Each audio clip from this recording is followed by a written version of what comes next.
Irishman and a Swede walked into a bar. What followed was a joke, nay, not a joke, a discussion about fantasy literature, current affairs, and anything that piqued our interest. The one constant is that we always got off topic. Hello, and welcome to Tangential Diatribe. I'm Ronan V, and with me, as always, is Leif Jor. Leif, how are you? I'm fine. How you doing? I'm good, mate. I'm good. What do you think of the new intro? Is it better? I stopped listening. You talk too much. No, I'll tell you what. For the next hour, I won't talk because no, that would be horrible. Yeah. Well, I don't know. Maybe a very therapeutic podcast. Just an hour and a half of silence. Oh, yeah, maybe. Also, Leif, hurtful. Oh. That's fine. Anyway, let's get right into it. I have a feeling this might be a long one. This week we're looking at authors or books that go unnoticed by the majority of the populace. Is that correct? Yeah, we could say that. Yeah, it's very simple. What we're going to do is we found terrible or quite good list, however you want to look at it, on bestfantasybooks.com. Yeah. Best fantasy books you've never read. We're going to go through their list. Yeah. See if we agree. See if we agree. See if we know what this book or author is. Probably not. Yeah, which means that, books you've never read. Yeah. Maybe we get some good tips that we can read. Absolutely. So we're going to go through these. But first up, Leif, what have you been reading? Sci-fi, as always. That's good. That's the only thing I read. Sweet Jesus. Well, we only have a sci-fi podcast too, right?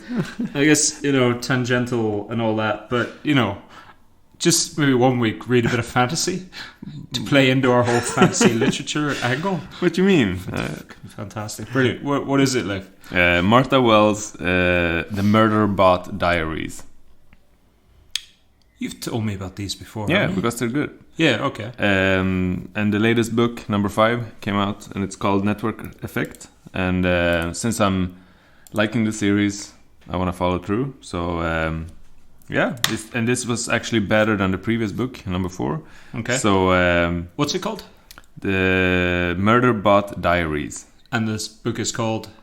The Network Effect. The Network Effect. Yeah. Is it about the internet? No. Ah, interesting. You've piqued my interest. And it's called the Murder Bot series. So it's the whole quick premise is it's about a protective unit that is an AI robot protective guard kind of thing. Looks like a human, but its whole function is to protect humans on a dangerous planet or something, right? Right. Does it all go wrong? Definitely. That's why it's called the Murder Bot.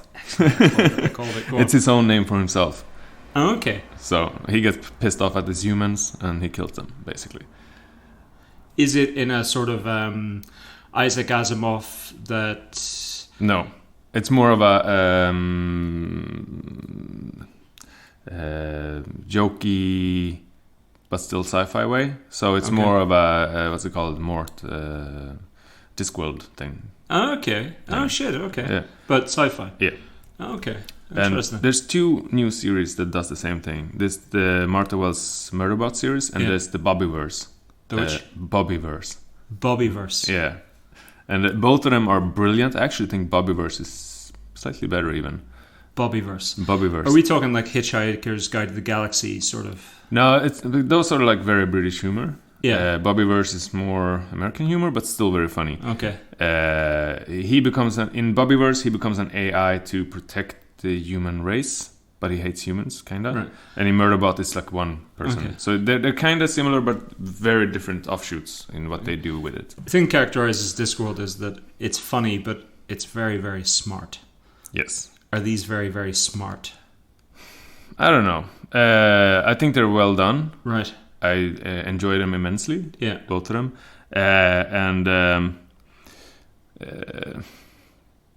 I was pleasantly surprised. So okay. I liked it. I even smirked a couple of times. And it's I like the characters. And so it's nice. Okay. Interesting. That's it.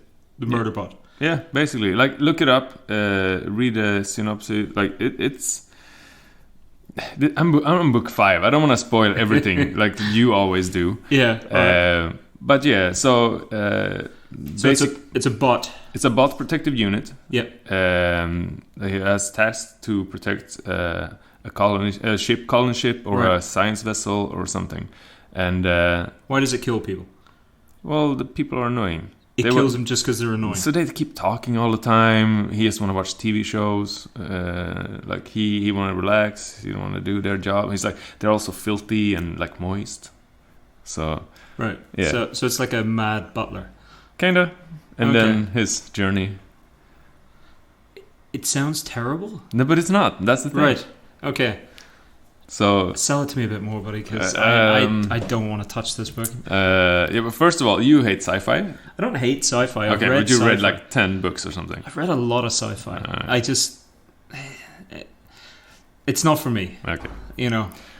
I kind of like the less serious angle. Okay. So okay. both those, the Bobbyverse and the Network Effect. No, the Murderbot series, because sci-fi in itself can get too serious or political or whatever. Well, the future's a serious topic. Yeah, it is. But so I don't mind that if it's done well, like a dystopian whatever, Yeah. and it's a smart idea behind it, right?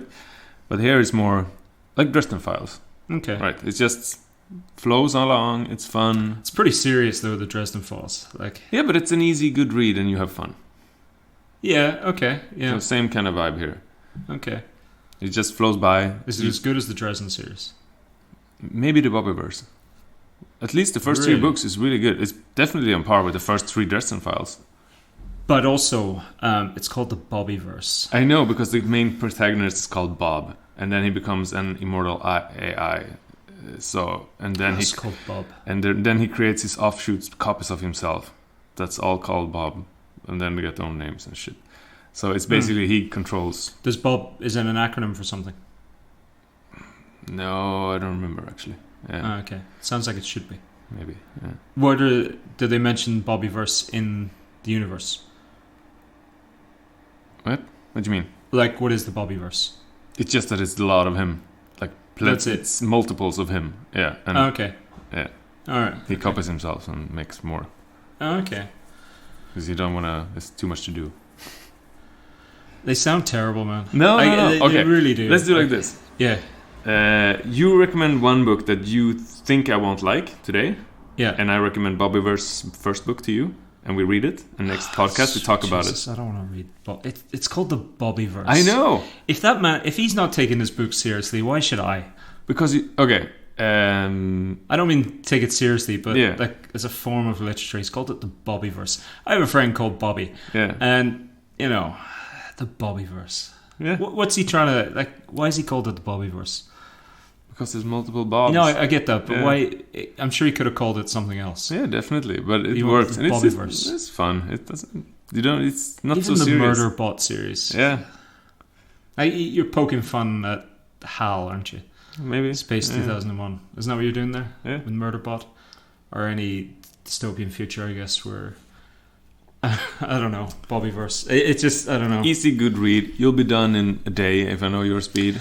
Hey, but here's the thing, calling the book the Bobbyverse. Like, people already, and I know it's changing quite a lot, but people still look down on people who read fantasy and sci-fi. And I think it has changed a lot. Yeah. But by calling your book the Bobbyverse, you're not just perpetuating that myth. Oh wait. No? Yeah, you.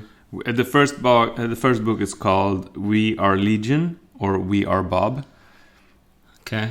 and it's in the Bobbyverse. Dennis E. Taylor and Sebastian Bart. No, that's the translator. Yeah. I gave it 5 out of 5. Did you? Yeah. Fucking 5 out of 5. Yeah. What would you have given out of 100? Would you have given it 100 out of 100? No, maybe 85 or something. Why 90. did you give it 5 out of 5 then? Because 4.5 doesn't exist. That's ridiculous. Goodreads sucks. I hate that scoring system. The average score is 4.29. That's ridiculous. No, or maybe it's just a good book. Yeah, but...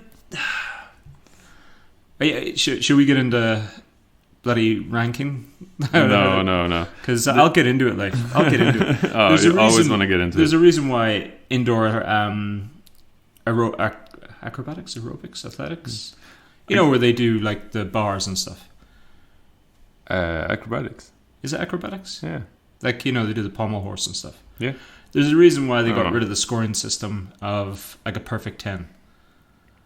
Because nothing is perfect and you can always do better. But by saying something's 10, you're like, that's it. Yeah. That's pinnacle. And there was a woman who achieved it. So they changed the scoring system.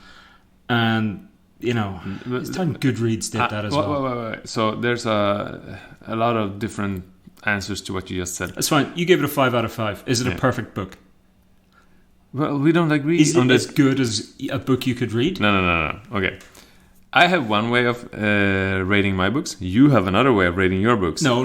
Yeah. We have this discussion before, That's and fine. we don't agree on the rating systems at all. So what I do, I have my Yeah. own system, and it's only for me. I don't care about your system. Yeah. Right? So what I do is, did I enjoy this immensely? Yes, 5.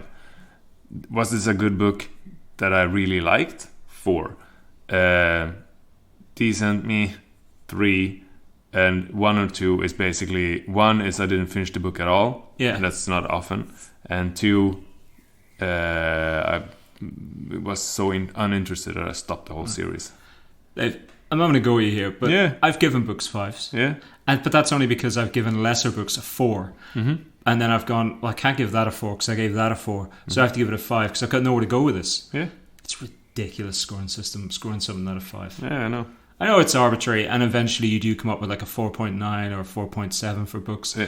But why not just do it out of 100? At least with 100, there's a bit of nuance there. Of course, I agree. I would like that better. Oh, you agree with me? On the... So why aren't you getting outraged about this? No, because you were going on about the perfect book, perfect blah, blah, blah. That's Yeah. bullshit. Bullshit. Yes, it is. Because Well, you No book should apply- ever get 100. No book should ever get 5. Well, Because that's there's no perfect book. That's what you think.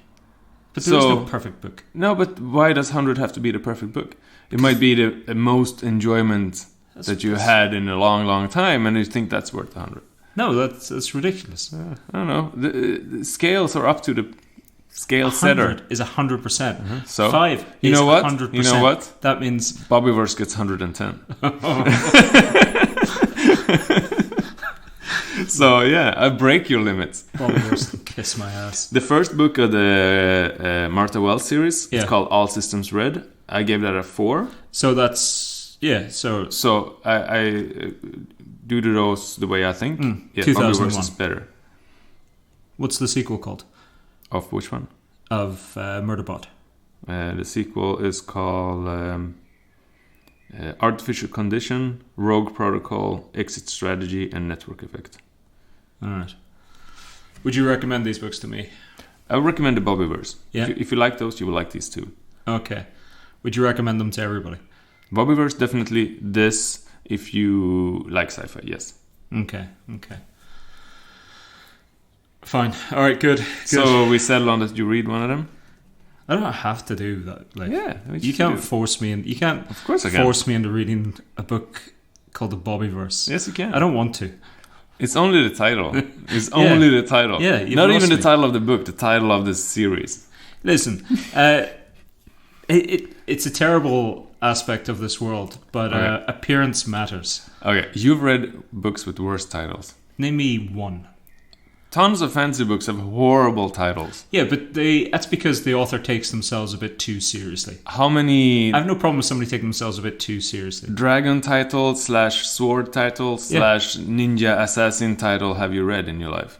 Well, that's generally because they've got dragons, swords, and bloody... Yeah, but does it has to be the Sword of Fire just because of that? No. Well, 'cause there's a sort of fire in it, usually. Oh, yeah. Okay. Yeah. Is it the best Sword of Fire or is it better than the other Sword of Fire? Is it 100 or a 90 Sword of Fire? Doesn't make any sense. 5 stars? Do you even know what you're saying at this point? Like, also, Fireball wins over Sword of Fire any day. Unless the sort of fire can absorb fireballs. That makes no sense. A Absolutely ball does. of fire Yeah, it's versus a sword of tiny fire. sliver of a sword. What's you gonna do? Split it in the middle?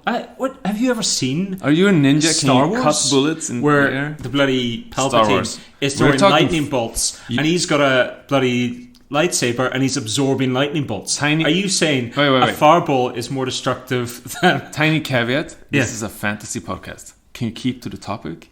I would argue that Star Wars is quite fantastical. It's horrible. That's what it is. It has sword wizards. What's not fantasy ridiculous. about that? It makes no sense. It's illogical. It's not good. I know. What do you mean it's illogical? It's just an adventure story, and it's not illogical within the realms of its own universe. By that rationale, every bloody fantasy book is illogical. By the rationale of our universe. Okay, but so if there's an underlying logic in any story, it makes it more believable. Yeah. In Star Wars, there's very little of that.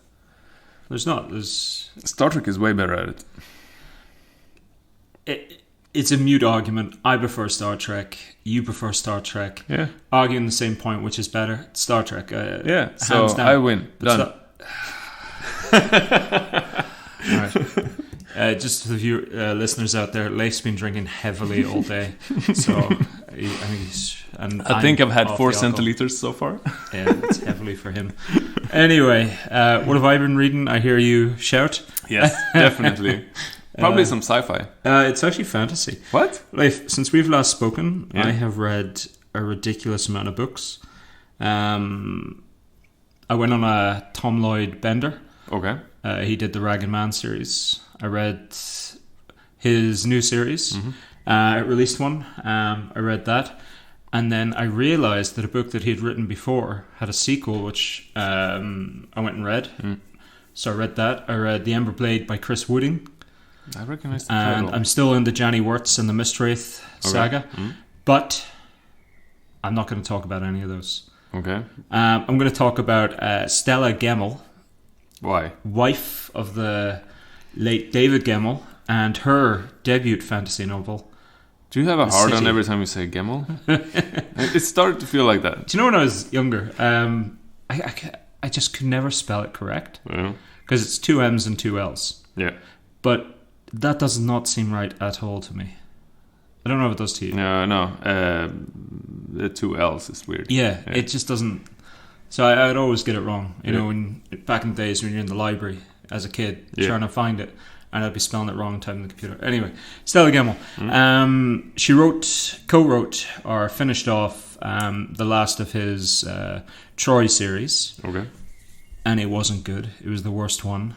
So I had little to no hope for The City. And I read The City back when it first came out, I think in 2006. And I thoroughly enjoyed it. Okay. But then I couldn't really remember anything about it. As with you read too much, you forget half of what you've read. It only got 3.59 and Goodreads. That's amazing. It's Goodreads. barely readable. Goodreads. Kiss my ass. I hate Goodreads, mate. I hate the fact that I'm on Goodreads and I just can't get off it now. No, we're stuck. Yeah. It's nothing else that has all the books, basically. Well, fantasyfiction.co.uk has started doing what Goodreads do, which is, following authors and all this. Yep. And their website's just better. And there's less bullshit. But I'm too stuck in everything's on. I don't want to add all the books again. Right? I haven't even had all the books I've read in this. You're preaching, brother. You're preaching. The City by Stella Gemmell. Okay. It's fantastic. It's ostensibly about a city, which maybe I got that from the title. Good title. Yeah, right. The city it's actually an empire. Okay. Basically, it's subjugated all the lands around it for thousands of years. So it's Rome. That's such an easy parable to make, but no, not really. There's no real. I keep saying parable. Is that even the right word? I think it is. Yeah. There's no correlation. No? Correlation. Yeah. I don't know. Causation. Who knows? Other words. Yeah. There's no real similar people or event in our history which is similar to this. Okay. The city's a huge sprawling thing. It's been destroyed numerous times. It's been rebuilt. It's always been the center of learning and everything, and it used to be a source for good, and it's corrupted itself. Basically, a race of gods, in finger quotes, called the Seraphim, angels, came over on ships. That they don't have wings. No, they're seraphims. Anyway, I'm pretty sure, like in the Bible, when they describe seraphims, they don't have wings. Like they're crazy, like thousand-eyed, weird demon sort of things.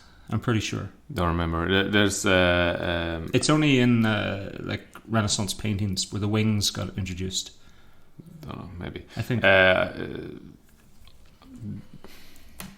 I remember reading this a long time ago, and a lot of those things are tacked on after and made by other people around, not actually in the thing. And it's just interpretations and paintings and stuff.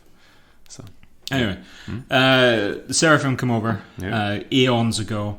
They found the city. They subjugate the wild people, teach them how to grow 10 crops, hunt livestock, letters, all these things.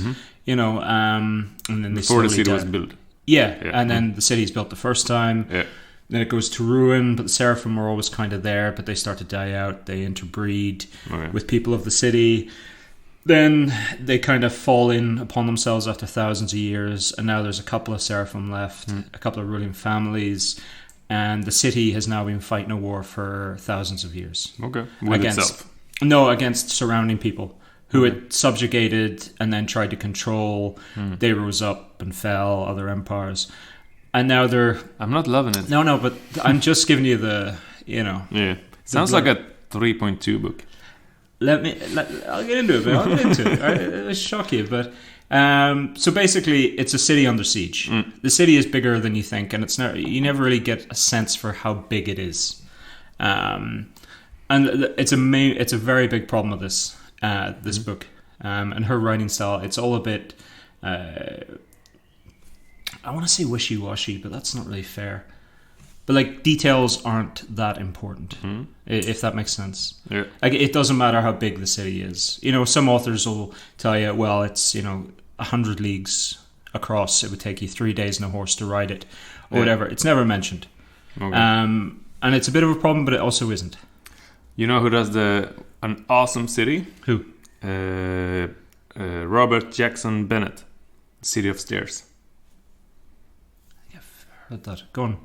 That city is huge and old and has weird portals and stuff in it and it's kind of crumbling at the same time, but still that city is built up well. It's it's a fun read. This city's built up very well, but it's just it doesn't go in for details, but it adds to the confusion of the people there. So you start off basically and you're in the sewers. Okay. And the sewers are a city upon themselves, but they're dangerous and they're crumbling, they're falling apart, and every day... Do they have a thieves guild? No, they have nothing like that. What? People are just downtrodden and they just keep fighting. It's almost like purgatory or hell, where people just keep acting out the same thing. Parables? Yeah. So is there parables to the 7 layers and stuff? Not really. There's so many things where she's obviously taking inspiration, but she's taking a little bit, not a lot. Okay. And it jumps character a lot. And I don't even like that. mid-paragraph. No, I don't. Yeah. Even mid-paragraph, but somehow it works and you want to keep reading because the characters are very good. It keeps doing weird things. Like 1 minute it'll be linear, and it'll be a whole chapter will be one character, and the character is very good. One character, and then the next chapter it'll have skipped back to a character that character was talking about and telling you how that character got to that conversation. That sounds super annoying. You would think so, but it's really well written.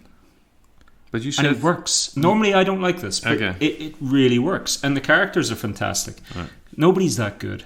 They're all just stuck in this endless war. They kind of want it to end, but they hate the enemy, but they don't really know who the enemy is. Is it grimdark-ish? No? Not even, because there's not even... The battles that happen are like that. They're done. Yeah. And then it's intrigue and people getting from A to B, or...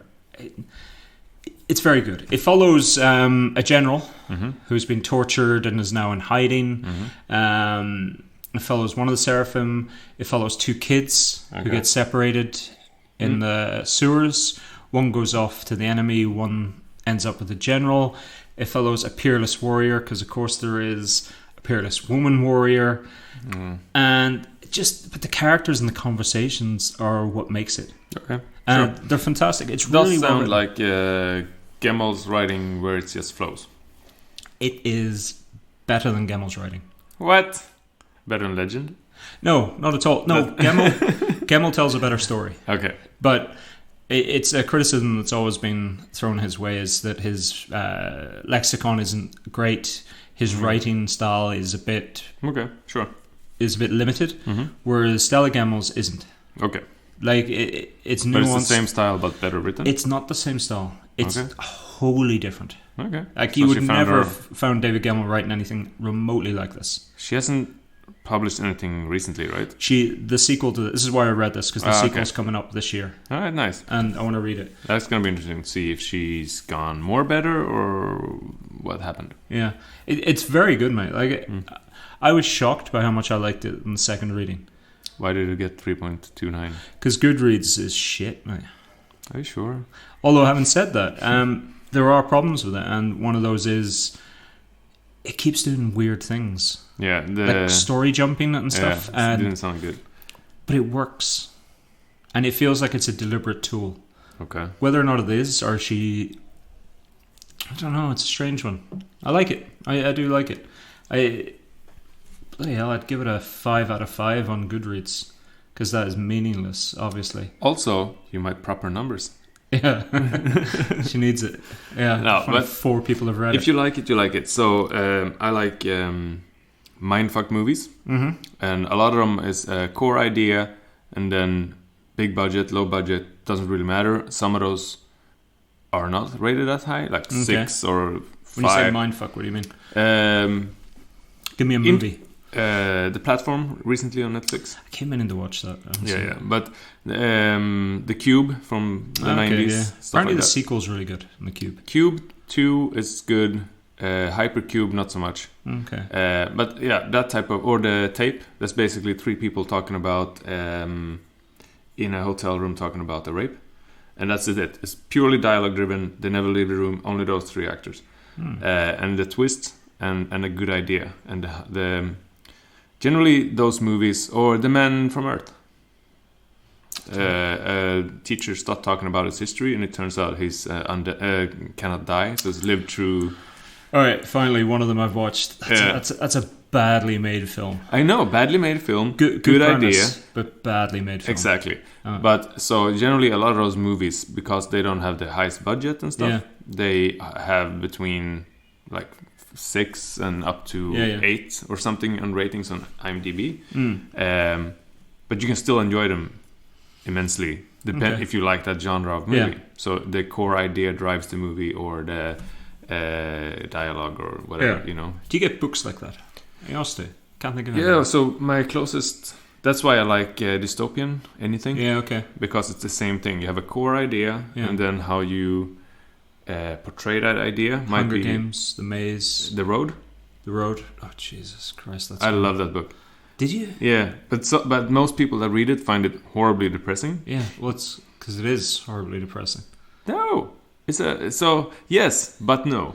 So, okay, it's meant to portray that, and that's interesting in itself. Yeah, and then I find it beautiful with the interaction of its kid and stuff like that. So I got other things from it. You know, the problem with those sort of dystopian futures is like Mad Max and things is they're not true. Like that's not what would happen.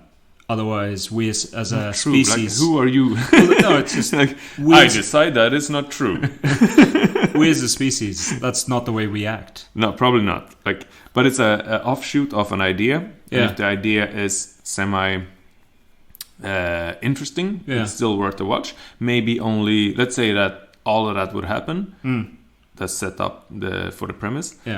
Yeah, sure. Only like 10% of that would actually happen, because we will find a way to cooperate more or cooperate less, or just kill each other, you know. If nukes happened or whatever, blah, blah, blah, no food or whatever, would you be one of the ones with a cellar full of people? Yeah, kind of. Well, not... depends. On? A lot of factors. Okay, what people? Yeah. How much food do I have? Do I have water for everybody? No, I mean cellar full of people to eat. No, they're contagious. I don't want zombies in my cellar. So you're starving? Well, I'm not starving. I'm prepping. Alright, okay. Also self-sufficient. Okay.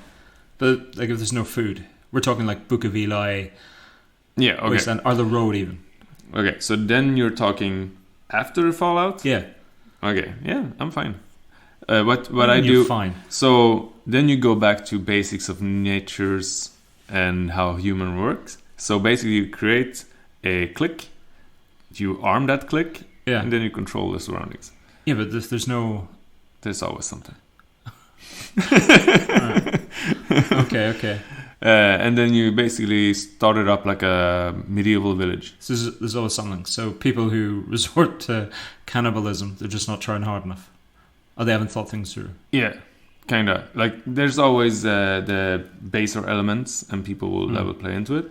And you try to avoid it. But I am a staunch believer of... Now, this is going to make me sound crazy.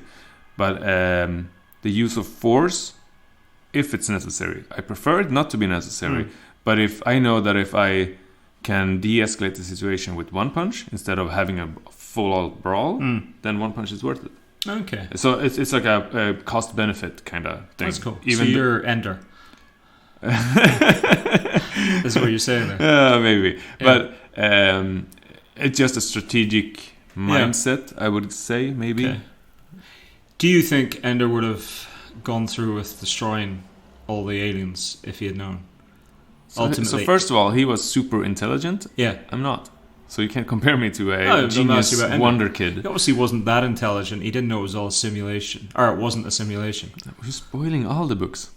Come on. You stop doing that. Ender's Game. I'm pretty sure everybody knows Ender's Game. There's a bloody movie as well, for God's sake. So what you assume is that everybody is as old and bitter as us and have read as much as us. Not even read. It's been a movie. Ender's Game. So if you was born in the 90s and you read like anybody who's growing up, you have to first pass through, okay, I'm interested in this, I'm gonna read 10 books here and then 10 books there, but you have a lot of books to catch up on. You won't catch up for real until you're like 30, 40, right? If you read a lot.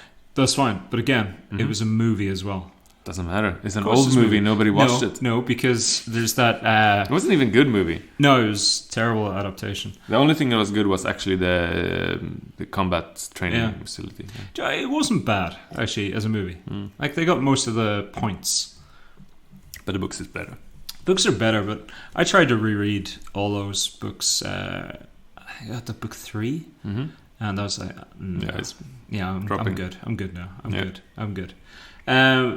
I don't know, Ender. Yeah, I'm allowed to spoil Ender because it was a movie. And there's a very simple thing. If you haven't watched a movie within, I think, a year, you're allowed to spoil things after a year, movie-wise. Because that's on you. Because popular media and the way the world is right now, you should just only have 2 weeks. I haven't watched the top 10 movies for the last 10 years. I watch one every year, maybe. All right, well, that's on you, though. It's on me, the way the world is. I don't want you to spoil it for me anyway. You shouldn't curtail what I'm allowed to speak about just because you haven't watched something. Okay, but the thing is, this is what you do. So you recommend a thing, you talk about it, and then you say the ending. Have I done that with The City? I have not. No, but with 10 other books while we're talking about The City. I don't think that's true. I think I'm very good. So I read The City by am I going to read it? You should. So you read Bobbyverse, I read The City. Done. No, that's not the book I'd pick for you. Bookity book. Yeah, read it. It's good. Bookity McBookface. Yeah.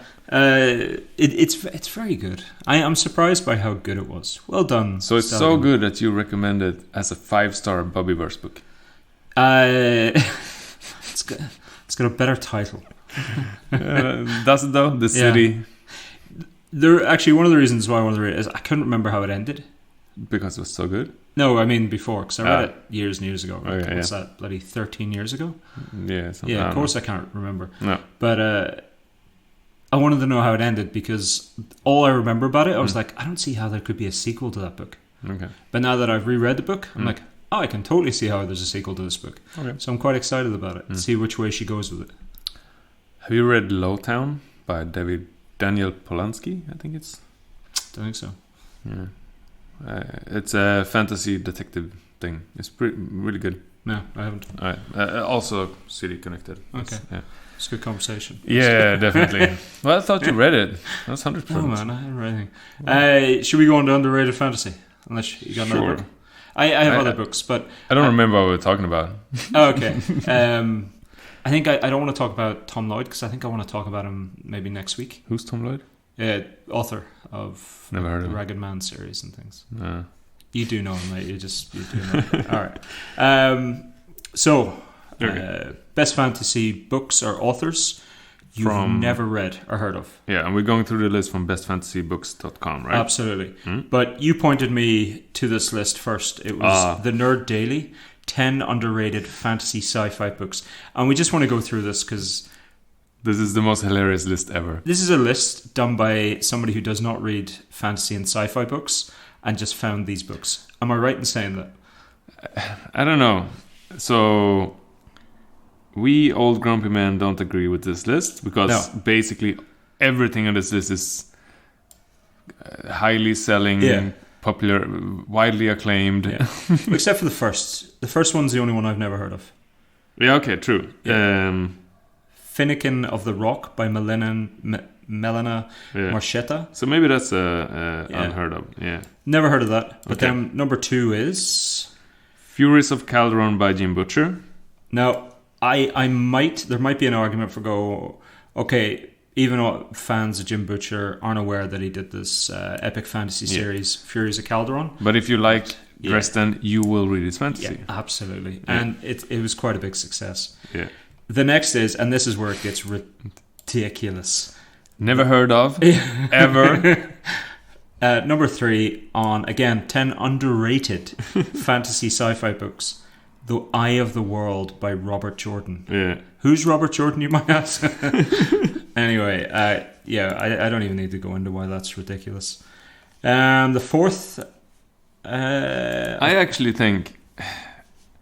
I almost feel like I'm attacking this person, but it's not. It's not. I think the person just is a bit younger than us and has like read books and then seen books fall out of like mainstream media. Like I don't know. I can't see how it's true because there's some books at the end of this, or one in particular where let's keep going. Even in mainstream. Yeah. Okay, Heart of Iron by Ashley Poston. Fine, it's sci-fi. I don't know it. Do you know it? No. You got us on 2 there, buddy. Yeah. And then number 5, this person has a hard-on for Jim Butcher. Yeah. Stormfront by Jim Butcher. Is it just us because we're both fans? But I'm pretty sure Jim Butcher is very well known. Yeah. He had a TV series. Yeah, not only that, like, those books are... So, for me, I hate urban fantasy. Yeah. But I read 1 or 2 of those, and I was hooked for 15. Right? Like, come on. And you recommend them to everybody you see, basically. Yeah. There's a TV series. It can't have been... How can we... I don't know, man. All right. The next one... The same here. This is even... This is in fantasy, normal, and it's like The Way of Shadows, Brent Weeks, and it's basically, you want to introduce a person to fantasy, give them these. If you know fantasy, you know Brent Weeks. Yeah. So, shut up. Yeah. And then, are you kidding? It's just a lot of us doing it. Are you kidding me? Number 7, Wizard's First Rule by Terry Goodkind. Yeah, and that's almost like if you didn't read anything from him, you missed out on... I don't know, 90s, and again, 2000. this was a TV show. Yeah. It's by Terry Goodkind. Whether or not you like him, he's huge. Yeah. Next up is The Gift by Alison Croghan. I actually don't know what that is. I know The Gift. I don't know. Okay, you've got 3. Number 9 is also like how? Yeah. It's probably the most famous sci-fi book ever. It's like up there with the Foundation trilogy. It's outrageous. The Hitchhiker's Guide by Douglas Adams. How can that be underrated? What? Maybe if you put in, or she had put in 10 underrated fantasy and sci-fi books, I think. Maybe. No. That's ridiculous. Like, I don't know. Did she go to Goodreads and compare? He or she? I don't know. And the number 10 is definitely... I think she did that just to spite you. This is ridiculous. Underrated books. They have put at number 10, Legend by David Gemmell. I agree. This is the first one I agree on. Don't be yeah, that guy, I do. Mate. Don't because be that guy. we had this discussion last week, Don't be like, I'm gonna punch you in the here. Where I said not enough people have read it in Sweden that I know of. So underrated. Okay, then if the title had been 10 underrated fantasy and sci-fi books in Sweden, even then, Legend by David Gemmell is one of... I'm surprised the Lord of the Rings is not on here. Right. Sorry, whoever wrote this. I can see who wrote it, but I'm not going to say your name because that's... Yeah. It was entertaining, at least. That's embarrassing for you. Or it's clickbaity, because I don't know. But just the Nerd Daily, like, never go on their website just for this list. Come on. No, it's ridiculous. It might be the best site ever. I don't know. Yeah, I'm gonna look at it this week and see. Yeah, but they get one more chance. That's outrageous. Outrageous. Okay, I'm picturing this. 4 o'clock in the night. You sitting in your tidy whities, writing angry mails to this person. Gemmell? Really? Gemmell? Like, have you read Gemmell? Yeah. I tell you what, I'm actually going to go back to this because there were comments underneath I didn't read. I want to have a look at this. Sorry. Like, but are there comments? I hope there are comments. There's no comments. No. Okay. Yeah, anyway, so we've gone for bestfantasybooks.com, best fantasy books you've never read. We're going to go through one that I think is 25. Yep. If we haven't read it, damn right it's best fantasy books you've never read, because we haven't read it. Hey. Maybe we'll agree with some, maybe we won't. But I think this is a good list, I think. Okay, and maybe we should pick something up from there. I'll tell you what, number 3 on this is an author who I wanted to speak about anyway, because I think he's massively underrepresented, massively underappreciated. Mm-hmm. So number 1, A Bridge of Birds by Barry Hewitt. Leif? No idea either. So yes, how are we taking this? Like, we give it a wee tick if it's... I should probably read it if it's that good. Yeah. Should we underrated or haven't heard of it, or well done, this should be on the list, or what are we thinking? That's the hard part. So if we'd never heard of it, is it because nobody I know liked it? Yeah. Or is it because it actually is underrated? So, for instance, I think we talked about this before with the Booker Prize and stuff like that, where there's a lot of... Every year those books are good, but there's a lot equally of books or equally good books or better books that are not as read because it doesn't get the press or whatever, you know. There's a lot of politics in Booker. I don't, whatever. Anyway, Bridge of Birds, Barry Hewitt, The Chronicles of Master Lee, and number 10 Ox. Sounds great. Definitely underread. Right. So I don't have a clue what it is. I'll probably add it to my list and see if I can. Number 2, we both know this author, but A Man of His Word, Dave Duncan. Yeah. So Duncan Sword series. Yeah. Good books. Sword of Master. What are they called? 7 Swords. 7 Swords, maybe. Is it? Let me see. I have it on my... The King's Blades. Yeah, King's Blades. And then I think he did a junior one called The King's Daggers or something. I can't remember. I've read a fair bit of his. I like The King's Blades. Yep. I'm actually thinking about rereading those. But isn't Dave Duncan like massive? Like when you think of foundational fantasy, like back in the 70s, 80s. He was a big name, wasn't he, Dave Duncan? So I found him in the 90s, I think. Okay. But like, wasn't he a big name? I'm pretty sure he was fairly big. No? Maybe. I don't know.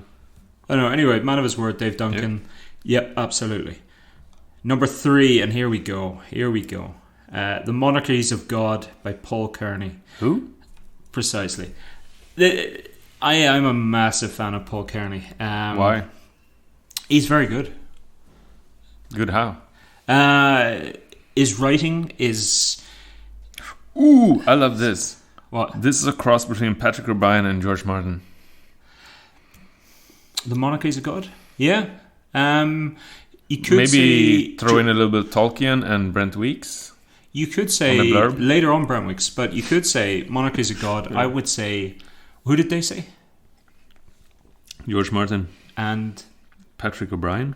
No, I would say Patrick McLean and George R. R. Martin. All right.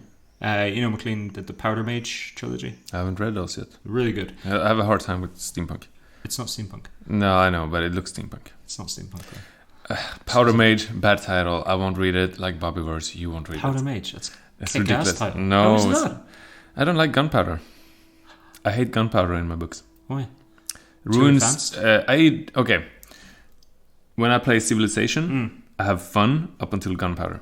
Yeah, I can see that. It gets a bit boring then, doesn't it? Yeah, you lose a bit of the... Yeah. But Monarchies of God has gunpowder, Mm-hmm. but a lot of it is pike walls and whatnot. It's fantastic. I love this series. It's 5 books in the series. Hawkwood's Voyage, The Heretic Kings, The Iron Wars, The Second Empires, Ships from the West. Leif, can I get into it a little bit? Would that be okay? But we've gone through a list. I know. No, Okay, my question is, yeah, why would you not force me to read this instead of The City?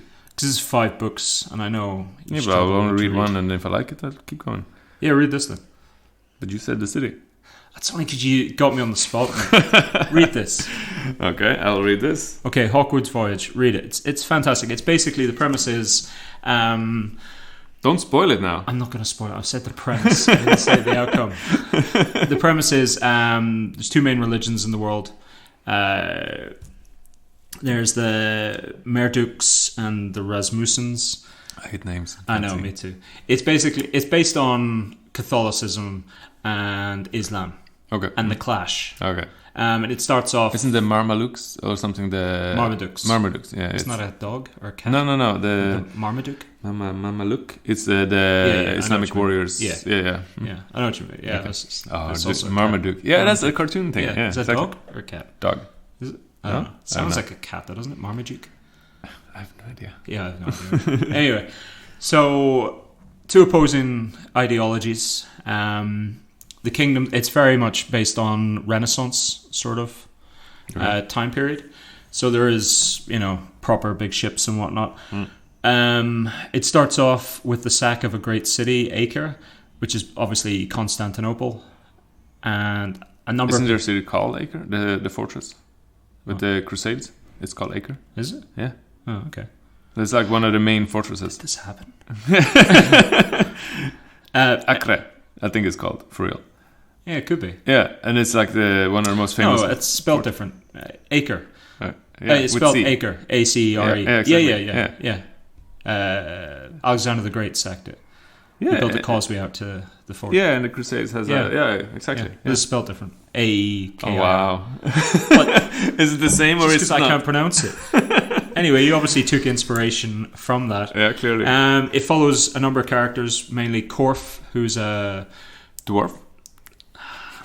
If you're not going to take this seriously. Corf, who flees the sacking, Oh, it's a Klingon. and all right. Yeah, shoot. Anyway, he flees it. He's lost all hope. He's lost his wife in the sacking, but she turns up again later. Minor Okay. spoiler. When he's fleeing, he meets a mysterious blind man who turns out to be the head pontiff of the religion. Okay. And he takes him to safety. And then there's a schism within the church because a lot of people don't believe that he is who he says he is. So the kingdoms of... So that John the Baptist or the... there's a schism, and there's breakaway kingdoms. During all this, there's a sea captain who is coerced into taking some nobles and sailing west to an unknown land. This sounds horrible. I'd rather read The City. It's not. It's just because Oh God. I can't describe it properly. There's too much going on in my brain, buddy. Also, now I can't. Like every time I read his name, I will Yeah. see a Klingon.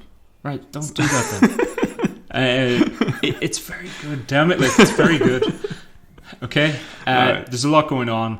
Hawkwood takes a ship with a couple of nobles and sails west to this mysterious land. US? No, just west. But also, there are werewolves.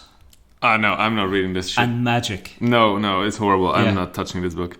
It's The City very it good. is. You have to, though. Why? Because we just agreed. We shook on it. No, You're going to love this. and you're gonna read Bobbyverse. I'll read Bobby Verse.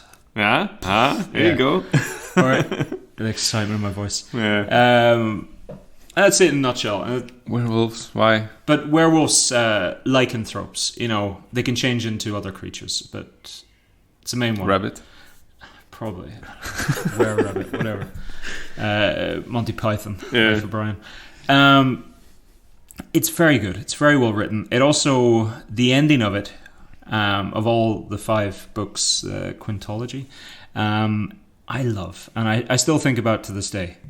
Just the way it ended. Which book is that? The last one, Ships from the West. The way it ended, the whole series, I love. And interestingly enough, I read an interview where he said, I was rushed by a deadline to finish it, and I've always wanted to go back and add an extra 100 pages because I feel like it didn't wrap up properly. Right. But the way it ended, I just love how it ended. I won't tell you because, it's just a lovely scene, and it's just stuck in my head. Anyway, he did that. But if we go, can we go into a little bit more Paul Kearney? Because I'm a big fan. Well, I'm just saying 3.74. So clearly, it's a better book than The City. So okay, I give it a chance. Yeah. Okay. Thank you. I'm going to leave Paul Kearney there so we can get on the list. Okay. It's a big list. Let's do it. Only if we can come back and do Paul Kearney in depth at a later date. After I read it. Yeah. There you go. Fair? Okay. Yeah, okay. Done. Great read. And definitely underappreciated. Okay, next up we have Farfard and the Grey Mouse, sir. I don't Definitely think any underrated. of us know anything about that, so let's skip that quickly. So this is in my mind a pillar of fantasy. Okay. Because it's the time it was written, Yeah. it was clearly doing its thing. It got wide acclaim, but then it fell away, right? Yeah. Because today's readers don't go to it until they go, oh, let's read some classics, right? And first they have to go through all the well-known classics to even arrive at this. Yeah. But it is a wonderful story, sword-buckling, mischievous... Sword buckling. Buckling, yeah. Yeah. Swashling, like the fencing thing. What's that called? Sword buckling. Is that buckling? Yeah. What's the... It's fencing and there's a swashling thing word too, but I don't know what it is. I don't know. Maybe it's in Swedish. Maybe. Yeah, I don't know. Yeah. Big burly swordman and a tiny thief goes through the city and duster thing, basically. And it's a fun read.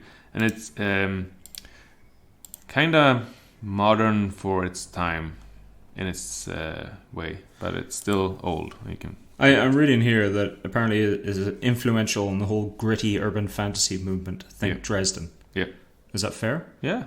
Like I think it's Fritz Lieber, we should say. There was nothing like it before, I think. Yeah. So, and it's written a long time ago, so yeah. Okay. Definitely underrated these days. In the Elric days, this was well read. Okay. So I've read maybe one or two, but like when I was so young, so I can't remember this. Like I read them first time when I was 12. Okay, yeah. So what's that? I'm 40 Farfard now. Yeah. and the Grey Mouser. And then by then there was already old books. Yeah. Is that how you spell grey? How do you spell grey? Is it not Grey? Or is it Gray? Am I going mad? E. It is, isn't it? Yeah. Grey. That's the Grey Mouser is GAR. Maybe that's an American thing. Don't know. Is it EY? Now you're confusing me. I know, I'm losing my mind. It's not my first language. So, Garrett P.I. series is number 5 on this list by Glenn Cook. I think we both know Glenn Cook for The Black Company. Yes. But this series, no idea. But actually, before Dresden, I would never read urban fantasy. Same. But now I'll happily give it a chance, because if I find more Dresdens, I'm happy. Yeah. So, I don't think I want to. Well, I actually went through the Iron Druid series, and that's kind of the same. Said about this. Yeah, and it's a not the same, but a Band-Aid if you're aching it. Right? Okay. And so if I find more of that, sure, I might give this a shot. My thing with Dresden, I really like Dresden. I've enjoyed every single book. I've enjoyed everything Jim Butcher's done. His Alera. Sorry? Codex Alera? Codex of Alera, and he did that other one with a cat not so long ago, and airships. Oh, I didn't like that. Yeah, I didn't really like that. No. But I like everything he does generally. I love the Dresden, but I'm quite happy. That's fine. Dresden's my little toehold into that, and that's enough because I'm just not that bothered. Yeah. So I like the first couple of the Iron Druid were really good. Yeah. But then they went too far, I guess, and not the same way. Anyway, Garrett PI series, Glenn Cook. Yep. Good. But obviously not the Black Company because that's well known. Yeah.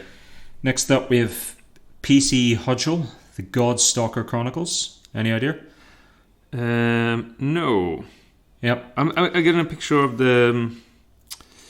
What's the? I'm probably thinking about another book, but I think it's the same one. Never mind. No, I have no idea. See, the cover looks familiar, but I don't know if it's just because that style of cover. Exactly. Any book in the early 90s looks like this. Yeah. Next, we have The Chronicles of Prydain by Lloyd Alexander. Nope. No idea. Lloyd Alexander, though, hasn't he written more things? Yeah, they have, yeah. Like things we know? Yeah. No, I have no idea. No, I don't think so. So next up, number 8. So we hadn't read anything apparently, and we know nothing. Right? As usual. Yeah, this is good. This is a good podcast. Yeah. Number 8, Heroes Die, Matthew Woodring Stover. Leif? No. Nope. It just means that they are that we've never read. So this list is correct, and we're just next one. Yes, reading the blurb of this. Yeah, I understand why it's not known because it sounds boring. I said that the blurb for The Chronicles of Prydain on number 7, Lloyd Alexander, it sounds like a good blurb. It sounds like Magician by Remedy Faust. Yeah. Okay. I might actually read that. Number 9 is Jennifer Fallon, The Lion of Sinet. Huh? Again, I've read Jennifer Fallon, and I recognize these books. Okay. I've read some of Jennifer Fallon, and I keep looking at this going, I've read this. But then I'm like, I haven't read this, and it just looks familiar. Yeah. I don't know. I've read Jennifer Fallon, but this one, no. Don't you miss the days when you go into not miss, but I remember going into any bookstore, and I had read 95% of all the books there. In the fantasy section. Yeah. Nowadays, since the genre exploded, and also international commerce, I guess. So, like, we get offshoots of a lesser-known Polish author, you know. And, we get a translator all of a sudden. But there's way more things to find. Yeah. But it was so easy when you go into the store and just see, okay, I've read everything here. Oh, I haven't read this. Does this seem interesting? That's yes or very no? true. That's very true. It was so easy. Having said that, there's one, like, we both live in Malmö in Sweden. There's one big fantasy bookstore in Malmö. Yep. And because it's in Sweden and you're looking at English language fantasy books, when I go in there, I go, I've read that. I've read that. That's why I went into sci-fi. Oh, okay. To the point where the girlfriend came in with me one day and she's like, I'll get a book. And I was like, I've read everything. And she's like, no, you haven't. And I said, pick a book. And she picked a book and I'd read it. And I think we did it more than once. Yeah. I'm going to say 5 times, but I think I'm lying when I say that. Yeah, but and she's in the other room, so I can't lie too much. Half of the time you say you read it, and then when you think about it, you're like, no, it was another book of that author, maybe. I don't know. Yeah.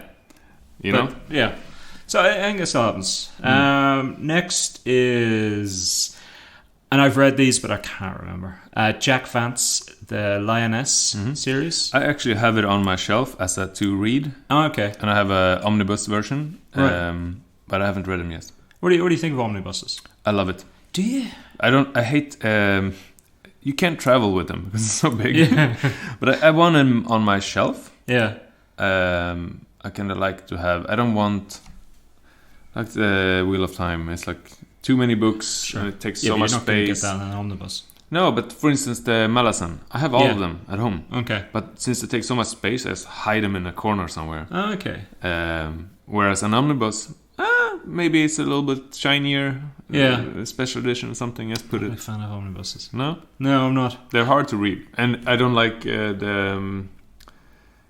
the ones that are not with hardcover, right? Because they're so thick, so eventually they break in the middle. Sure. Yeah. I tell you what I don't like about omnibuses. They get me excited because I'll be you know how you read an author and then you're just waiting for the next book. Yeah. And then you go, oh, they've released another book. And you go, oh, this is amazing. And you go, oh, it's huge as well. And you go, oh, no, that's just a collection of the books that I've read. Yeah. Damn you omnibuses. Well, yeah. If you haven't read them, though. Yeah, well, absolutely fantastic. Yeah. But no, I don't like... Anyway, so Lioness, Jack Vance. Fantasy books you've never read?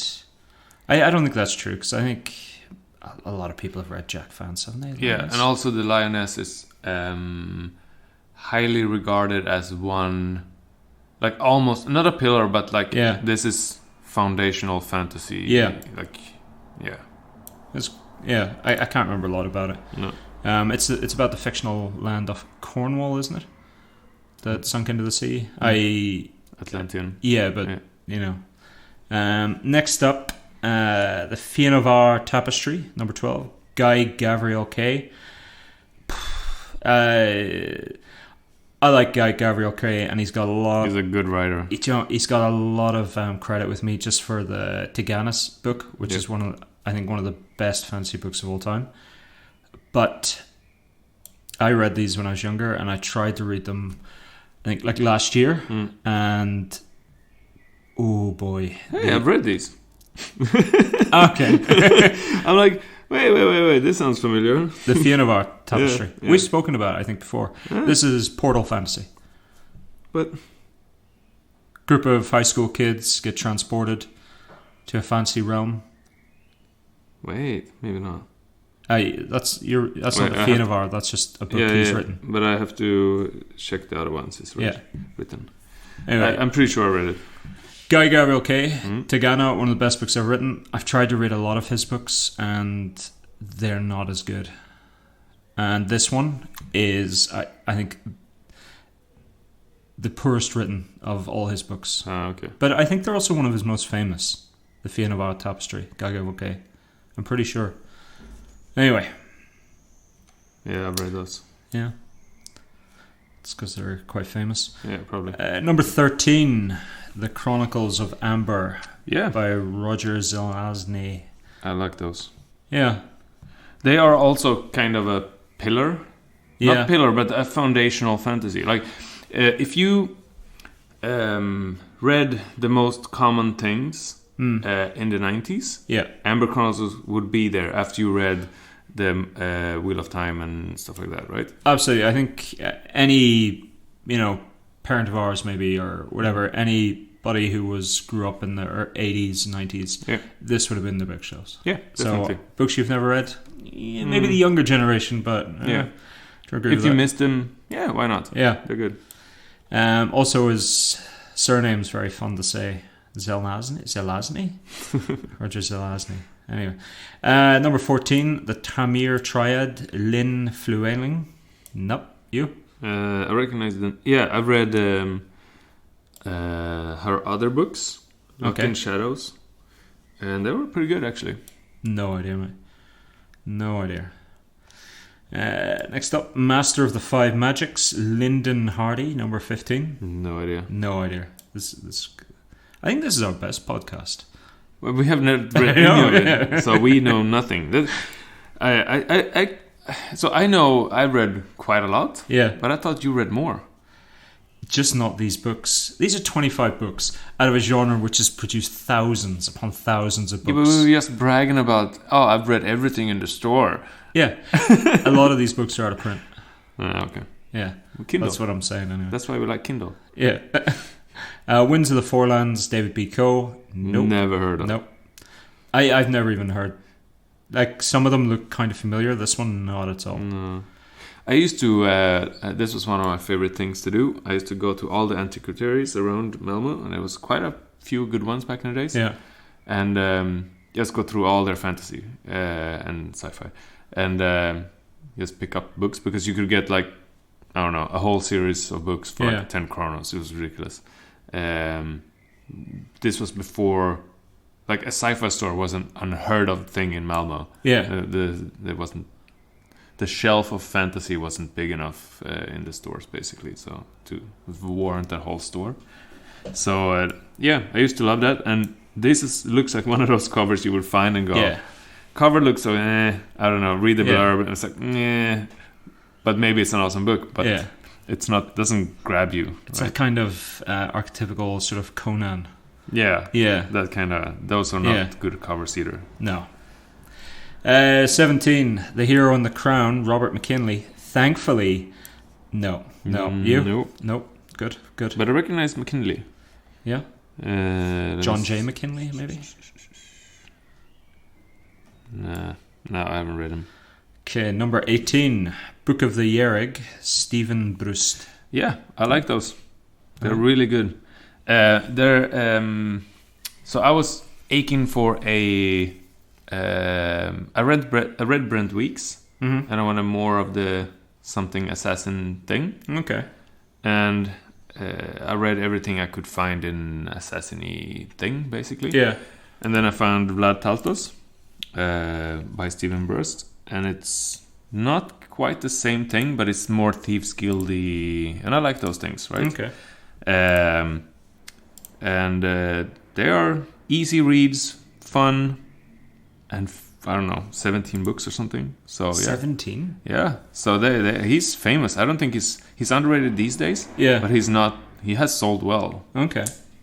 and yeah, Nothing, mate. Nothing. I've read all of them.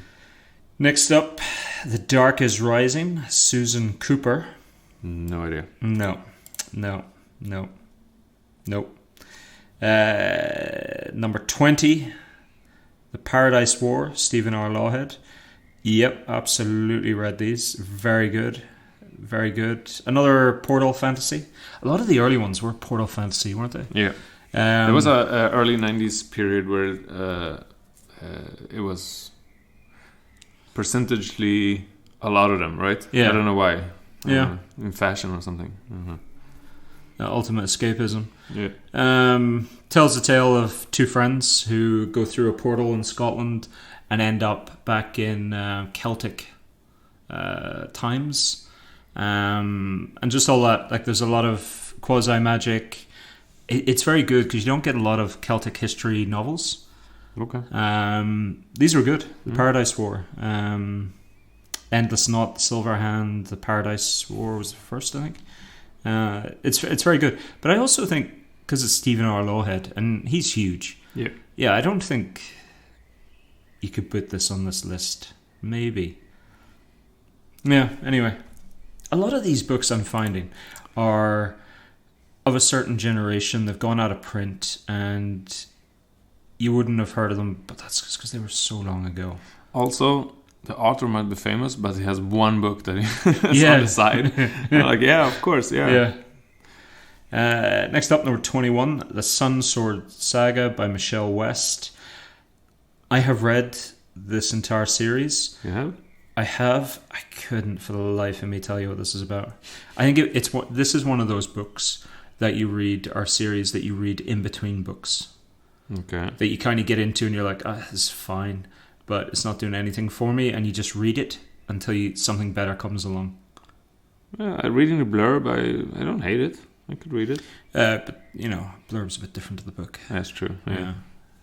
One's longer than the other, Yeah. generally. But I can't remember anything about this. Like, I'm sure if I read just a little bit of it, I'd get into it, but I can't remember it.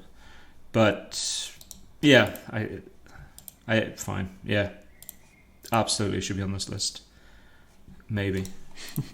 I'm gonna look this up a wee bit. So it's me. Source of the clown. No, I have no idea. Anyway, sorry. 22. Wheel of the Infinite, Martha Wells. I recognize this. Yeah. Maybe because it's the Murder World writer. Yeah. I tell you what, I'm surprised the Murderbot series isn't on this list. It's just fantasy. But yeah. The Wheel of Time. Yeah, I Have haven't you read read this. No, I haven't read this. The first time I ran into this author was the Murderbot series. Okay. And that was only because I liked the Bobbyverse as much. So I wanted... I think I even found the Murderbot Diaries after reading I think the second Bobbyverse. Okay. And going, I want more of this. Yeah. So something similar, and then. Yeah, I got nothing for this. Yeah.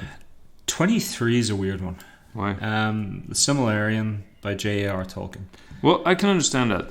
So, I can't remember if I've read the Silmarillion or if I started it and then got annoyed and closed it.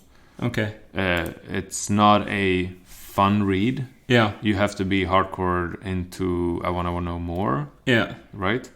It's not adventure and let's go and see what happens. But surely, just because it's J.R.R. Tolkien, you couldn't really put it on this list. Could you? Yeah, but a lot of people, you can glean a lot of nice things for the world, but it's not a book that everybody who reads Tolkien reads. Right? Yeah. So you would go the 3 books, The Hobbit, and then you stop. Yeah, okay. Right? Yeah.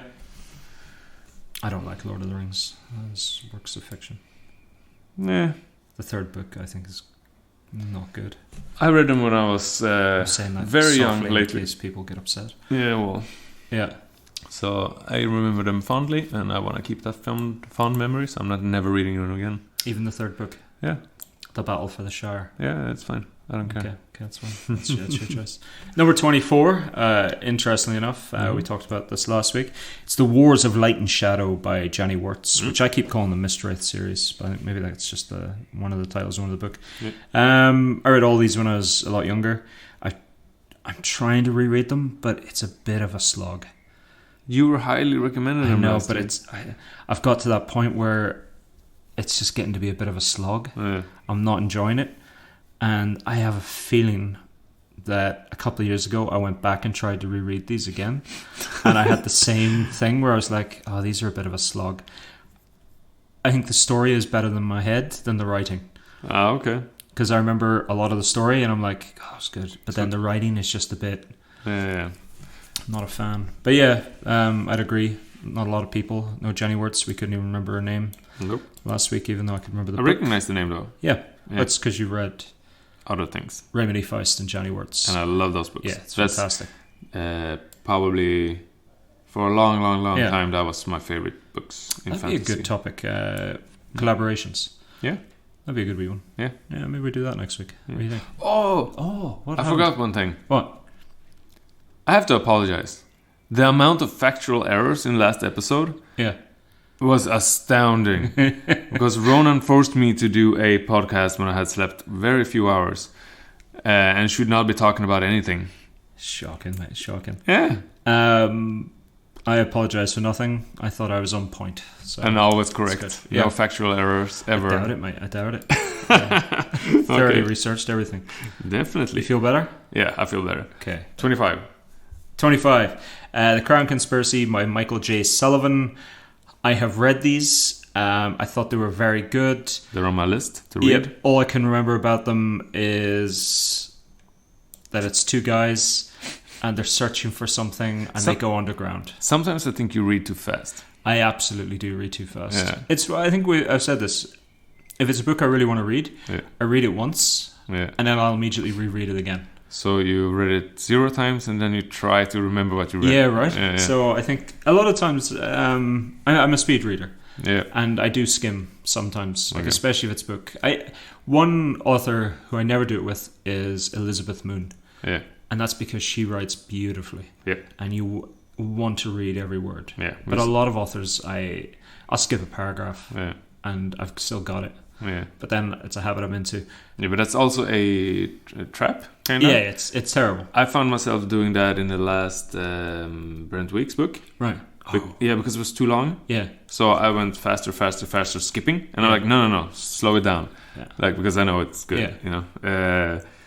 But I never reread books because I remember too much. Okay.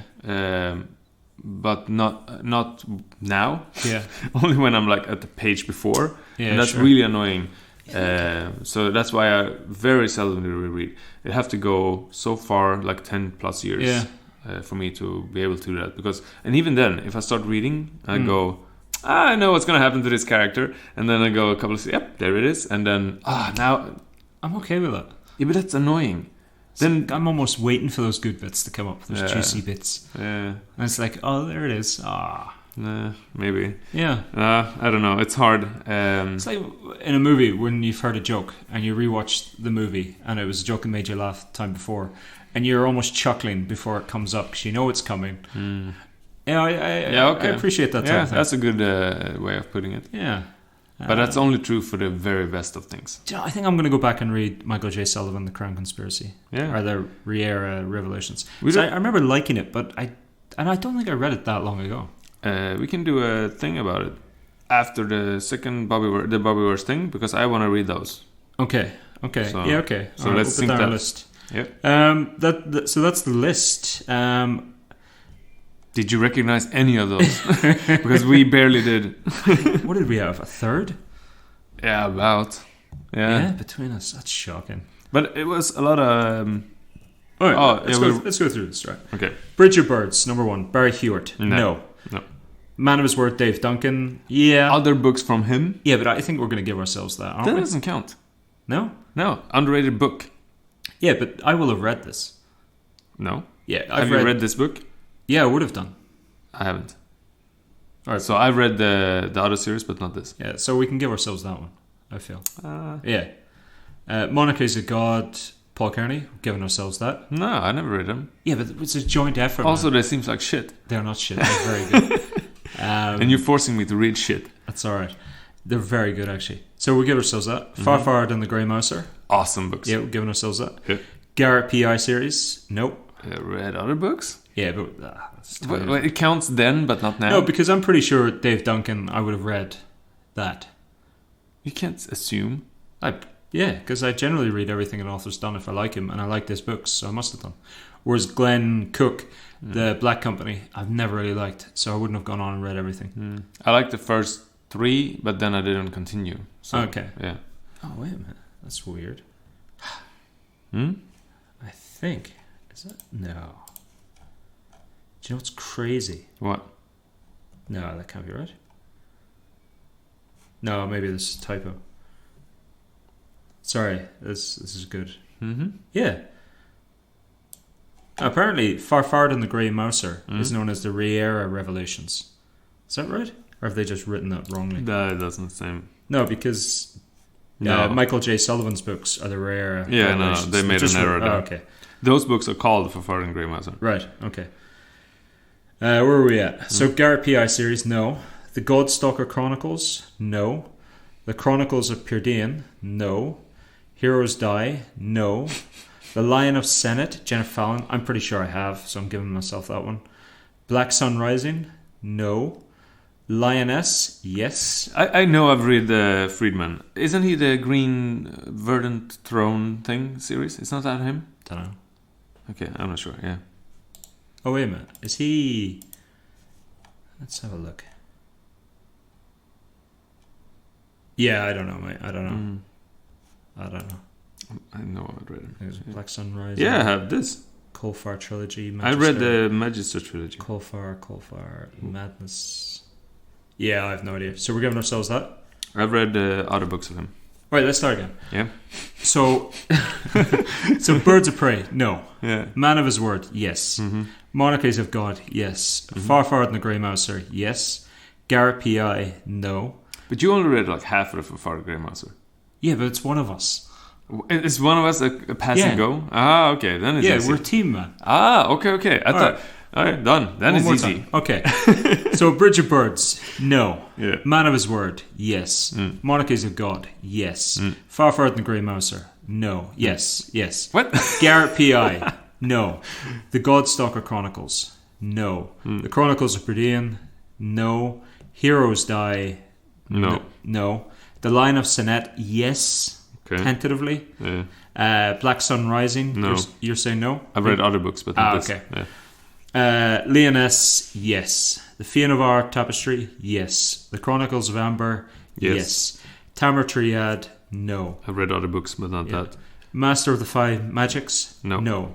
Winds of the Forelands, no. The Hero and the Crown, no. Book of the Yerrig, yes. The Dark is Rising, no. The Paradise War, yes. The Sun Sword Saga. No. Didn't you say read those? Yes, I have read those. Yeah. Thank you. Wheel of the Infinite. No. Yeah. No, with other books. All right. The Murderbots. Yeah. Silmarillion. No. No. No. For me, no. No. I ever started it, but I couldn't get into I it. don't know. I think I have, but like when I was young, but I just don't know. No, yeah, no. So we'll go no. Yeah. Wars of Light and Shadow. Yes. The Crown's Conspiracy. Yes. Do you know what that means, Leif? Mm-hmm. We have read more than half of this list. Woohoo! So, percentage-wise, this was worth it. So we... Are we qualified to speak about fantasy Absolutely at all? not. Absolutely not. No. Clearly not. This is a massive waste of our time and your time. But you know what? We'll be back next week. Leif, should we call it a day? Yeah, definitely. We need to link the best fantasy book you never read Yeah. in I'll do this that. thing. I'll Yeah, do that. perfect. Thank you. Leif, where can they find us on the socials? Or do you want me to do that? Definitely. I have no idea. Excellent. I'm socially inept. Cool. If you want to get in contact with us, you can find us at tangentialdiatribe@gmail.com. You can go on to Twitter, and we're at tangentald. You can find us on Facebook, Tangential Diatribe. You can find us on our website, tangentialdiatribe.com. If you want to throw us some cash, because, you know, people got money to burn, you can find us at Tangential Diatribe at patreon.com. That's pretty much it. All that's left for me to do is I want to thank Moses, who did our intro music. Definitely. Yeah, keep forgetting. Moses, I'll get his actual deets, but Moses deets Yeah. with me. And yes, shoot us a word and we'll link him if you want something similar. Yeah, absolutely. Anyway, thanks, Leif. Thank you. I've been Ronan V. With me as always been Leif. Thanks for listening. Slightly confusing. Less confusing than last time, but still confused. Yes? Let's... What? Yeah, essentially we're going Who? for. Good. Goodbye. Bye.